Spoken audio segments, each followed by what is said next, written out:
бо мақсади сазовор истиқбол намудани ҷашни 35-солагии истиқлоли давлатӣ дар ноҳияи Зафаробод корҳои созандагиву ободонӣ бо маром идома доранд.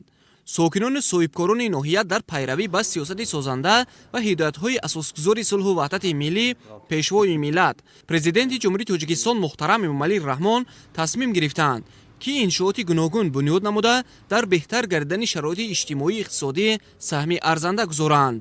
соҳибкори маҳаллӣ Маҳмадзуҳур Шарифов дар ҷамоати шаҳраки Зафаробод маркази хизматрасонӣ бо ҳаммоми замонавӣ бунёд намудааст. бояд гуфт ки иншооти мазкур бо сифати баланд бунёд гардида дорои шароити хуби кору хизматрасонӣ мебошад ва бо мавриди истифода қарор гирифтани он чанде аз сокинони маҳаллӣ бо ҷои кор таъмин гардиданд.